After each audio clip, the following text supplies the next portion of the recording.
বিবাহ মানুহৰ জীৱনৰ এটা এৰাব নোৱাৰা প্ৰক্ৰিয়া। বহু সময়ত দেখা যায় যে বিবাহৰ পিছত মানুহৰ চাৰিওফালৰ পৰা জয় জয় ময় অৱস্থা হয় আৰু কেতিয়াবা অশান্তিৰ সৃষ্টি হ'ব নোৱাৰি জীৱনৰ চৰম সিদ্ধান্ত ল'বলৈ বাধ্য হয়। যৌতিক বিজ্ঞান মতে দৰা কইনাৰ ৰাশি চক্ৰৰ মিল অমলকে ধৰি তেনে বহুবোৰ অনুষংগিক কাৰণৰ বাবে দৰা কইনাৰ মাজত অধিক ভালপোৱা তথা সুশান্তি বিৰাজ কৰে আৰু কেতিয়াবা সংসাৰ অশান্তিয়ে আৱৰি ধৰে। এই ক্ষেত্ৰত বিশেষকৈ দৰা কইনাৰ বিবাহৰ জৰাৰ ওপৰত বহুবোৰ কথা নিৰ্ভৰ কৰে। ভাল জৰা হ'লে যেনেকৈ শুভকাৰক তেনেকৈ অশুভ জৰাই মানুহক সংসাৰ সাগৰত নাঙৰো নাকতি কৰি তোলে। আহকচোন আমি বিবাহ জৰা সম্পৰ্কে এতিয়া আলোচনা কৰি চাওঁ, কোনবোৰ জৰা ভাল বা কোনবোৰ জৰা বেয়া।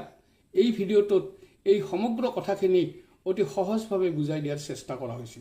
আশা কৰোঁ আপোনালোকে নিশ্চয় ভালদৰে বুজি পাব। জৰা সম্পৰ্কে জানিব লাগিলে আমি ৰাশিৰ কথা জানিব লাগিব আৰু সেই ৰাশিটো আমি নামৰ প্ৰথম আখৰটোৰে নিৰ্ধাৰণ কৰিব লাগিব। নামৰ প্ৰথম আখৰ অ, আ, ল হ'লে মেঘ ৰাশি বুলি ধৰা হয়। উ, ব, ই আৰু অ হ'লে বৃষ ৰাশি বুলি ধৰা হয়। ঠিক তেনেদৰে নামৰ প্ৰথম আখৰ ক আৰু দ্বিতীয় চ হ'লে মিথুন ৰাশিৰ ব্যক্তি বুলি ধৰা হয়। মধ্যনদ আৰু হ হ'লে কৰ্কট ৰাশি বুলি ধৰা হয়। আনহাতে ম আৰু মধ্যনতৰ নামৰ প্ৰথম আখৰ হ'লে সেই ব্যক্তিক সিংহ ৰাশিৰ ব্যক্তি বুলি কোৱা হয়।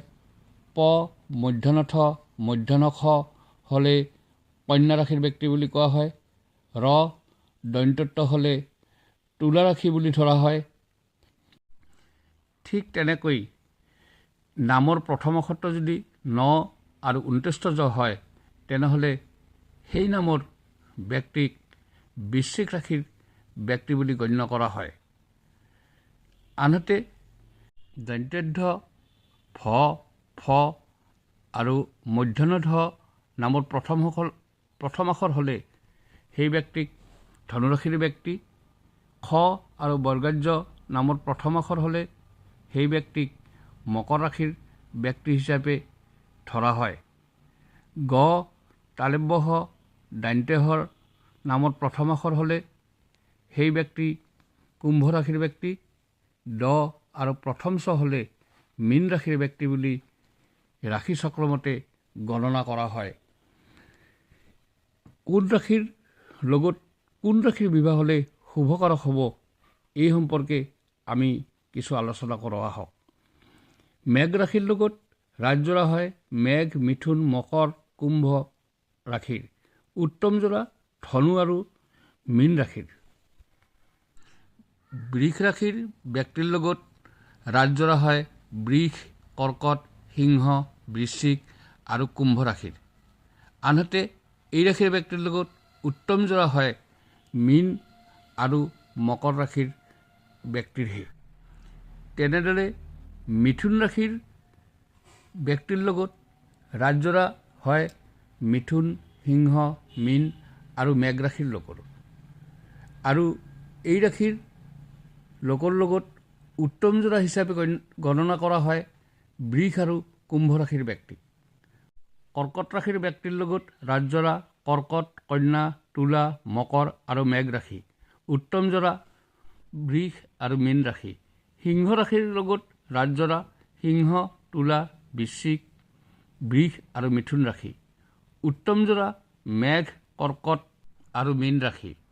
কন্যা ৰাশিৰ ব্যক্তিৰ লগত ৰাজজোৰা হয় কন্যা, বৃশ্চিক, ধনু, মীন আৰু মিথুন ৰাশিৰ। উত্তম জোৰা বৃষ আৰু কৰ্কট ৰাশি।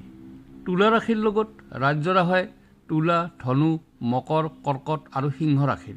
উত্তম জোৰা হিচাপে গণ্য কৰা হয় মিথুন ৰাশিক। বৃশ্চিক ৰাশিৰ লগত ৰাজজোৰা হয় সিংহ, কন্যা, বৃশ্চিক, মকৰ আৰু কুম্ভ ৰাশি। উত্তম জোৰা হিচাপে ধৰা হয় কৰ্কট ৰাশি। ধনু ৰাশিৰ লগত ৰাজজোৰা হয় কৰ্কট, তুলা, ধনু, কুম্ভ আৰু মীন ৰাশি আৰু উত্তম জোৰা হিচাপে সিংহ ৰাশি। মকৰ ৰাশিৰ লগত ৰাজজোৰা হয় মেঘ, কৰ্কট, তুলা, বৃশ্চিক, মকৰ আৰু মীন ৰাশি। উত্তম জোৰা কৰ্কট ৰাশি। ঠিক তেনেদৰে কুম্ভ ৰাশিৰ লগত মেঘ, বৃষ, বৃশ্চিক, ধনু আৰু কুম্ভ ৰাশিৰ ব্যক্তিৰ মিলনক ৰাজজৰা বুলি কোৱা হয়। আনহাতে মকৰ ৰাশিৰ লগত ই উত্তম জৰা হিচাপে বিবেচিত হয়। মীন ৰাশিৰ লগত ৰাজজৰা হয় বৃষ, মিথুন, কৰ্কট, ধনু, মকৰ আৰু মীন ৰাশিৰ। আনহাতে এই ৰাশিৰ লগত উত্তম জৰা হয় কুম্ভ ৰাশিৰ। ইয়াৰ বাহিৰেও বিবাহ বিচাৰত ভালকৈ লক্ষ্য কৰিবলগীয়া কেইটামান বিষয় হ'ল ৰাজজৰা। দৰা কইনাৰ একে ৰাশি বা সমসপ্তম, চতুৰ্থ দশম বা তৃতীয় একাদশ হ'লে ৰাজজাতক হয়।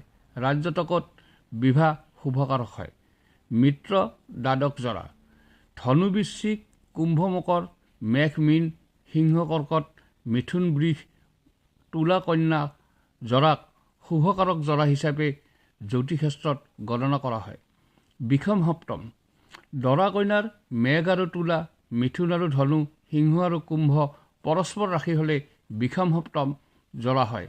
এই জৰা অতিকৈ অশুভ। অৰি দ্বিদাশ জৰা।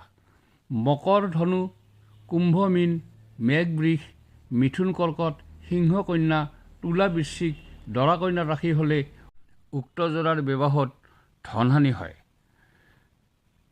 অৰিষৰষ্টক জৰা। কইনাৰ অষ্টমত দৰাৰ ৰাশি আৰু দৰাৰ ষষ্ঠত কন্যাৰ ৰাশি হ'লে, যেনে মকৰ, সিংহ, কন্যা, মেঘ, মীন, তুলা, কৰ্কট, কুম্ভ, বৃষ, ধনু, বৃশ্চিক, মিথুন হ'লে অৰিষৰষ্টক জৰা হয়। এই জৰা দেৱতাৰো পৰিত্যাজ্য জৰা বুলি কোৱা হয়। ভিডিঅ'টো চোৱাৰ বাবে ধন্যবাদ জনালোঁ। ভাল লাগিলে লাইক আৰু শ্বেয়াৰ কৰিব। পৰৱৰ্তী পৰ্যায়ত এই সম্পৰ্কীয় কেনে ভিডিঅ' দিলে উপকৃত হ'ব অনুগ্ৰহ কৰি জনাব।